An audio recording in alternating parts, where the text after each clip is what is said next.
The trouble is not with the Jews. The trouble is with Zionists.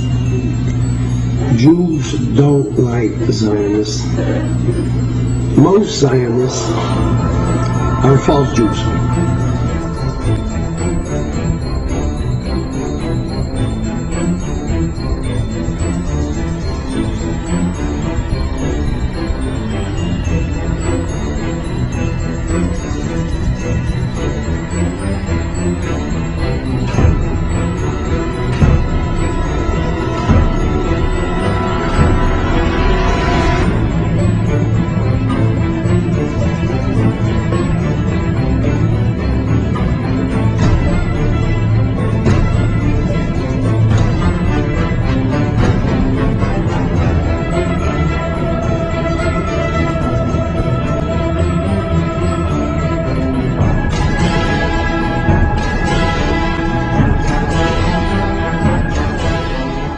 Unfortunately, something new has developed in the world in the last 100 years, a new movement and ideology, and that is called Zionism. People confuse Judaism and Zionism. They consider it one and the same. But it could be nothing further from the truth, because in actuality, Zionism is antithetical to Judaism. It is the diametric opposite. Judaism is a religion, a spirituality, to serve God, to be subservient to God, practiced by Jewish people for thousands of years, to emulate God. As in Hebrew we say, Mahu rachum af ata tehei rachum. Just as God is compassionate, you must be compassionate. Zionism is the transformation of Judaism into something new, entirely different, into nationalism, a political goal to have a land, to be a proud nation amongst nations, removing God from the equation. Judaism was the way of the Jewish people for thousands of years by all the God-fearing Jews. Zionism is 100 years old, by non-practice created, concocted by non-religious Jews as a whole.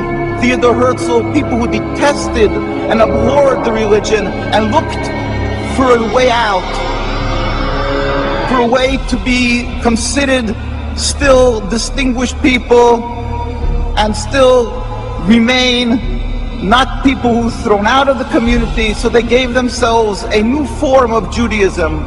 Congressman Julius Kahn presented Woodrow Wilson with a letter from three prominent Jewish Americans. They were Henry Berkowitz of Philadelphia, Max Senior of Cincinnati, and Professor Morris Jastrow of the University of Philadelphia, Pennsylvania.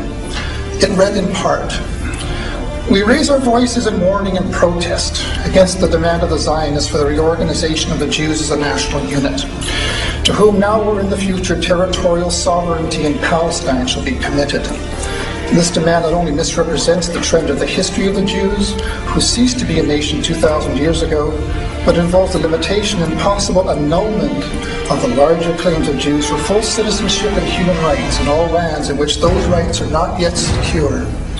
We ask that Palestine be constituted as a free and independent state, to be governed under a democratic form of government recognizing no distinctions of creed, race, or ethnic descent, and with adequate power to protect the country against oppression of any kind. We do not wish to see Palestine either now or at any time in the future organized as a Jewish state." The Torah is very clear in that when there was a decree of exile for the Jewish people 2,000 years ago, we were expressly told by God that we are forbidden to try to recreate our own establishment, our own entity. We are forbidden to have a state. Even in an uninhabited land, we must accept that our being expelled from the land of Palestine and the destruction of the temple was not because of our physical lacking, but only because of our spiritual lacking, that we were not on enough of a high level of spirituality. The books of the prophets are open, anybody can see and read that. And we yearn and pray as a Jewish people for the day when ultimately God will end this exile that we have been sent into by He Himself, without any human intervention, when all humanity will recognize the one God. There will be a metaphysical change in the world. As it states across from the United Nations in the conclave wall called the Isaiah Wall, that the day will come when they will beat the swords into plowshares. One nation will not pick up a sword against another nation. That is what we as a Jewish people must yearn and pray for. And until that day comes, we must be loyal citizens, exemplary people throughout the world to serve God, be subservient, and be kind-hearted, good people as God requires.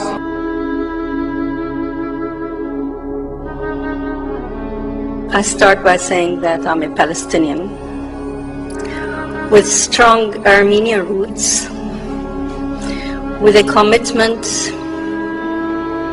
to serve Palestine as a whole. I am a product of a Palestine that was pre the State of Israel, with a birth certificate that says Palestine.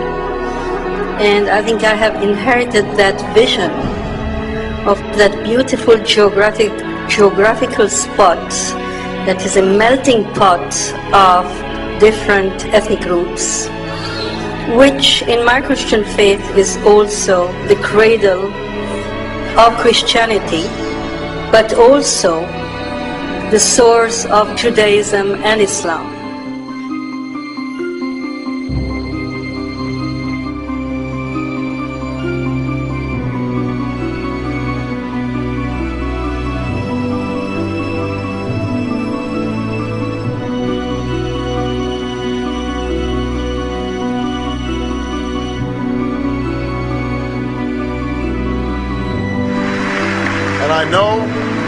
And I know that when I visit AIPAC, I'm among friends, good friends.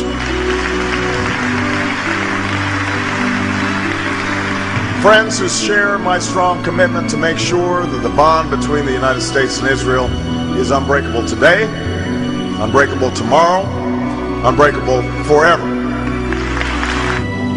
I have been proud to be a part of a strong bipartisan consensus that has stood by Israel in the face of all threats.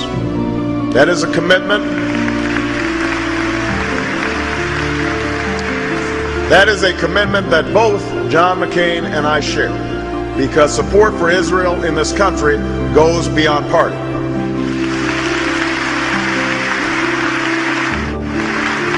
Our alliance is based on shared interests and shared values.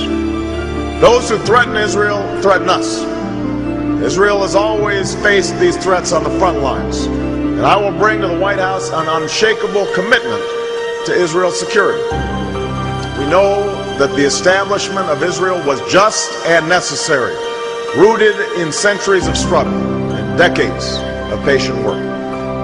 But 60 years later, we know that we cannot relent, we cannot yield, and as president, I will never compromise when it comes to Israel's security.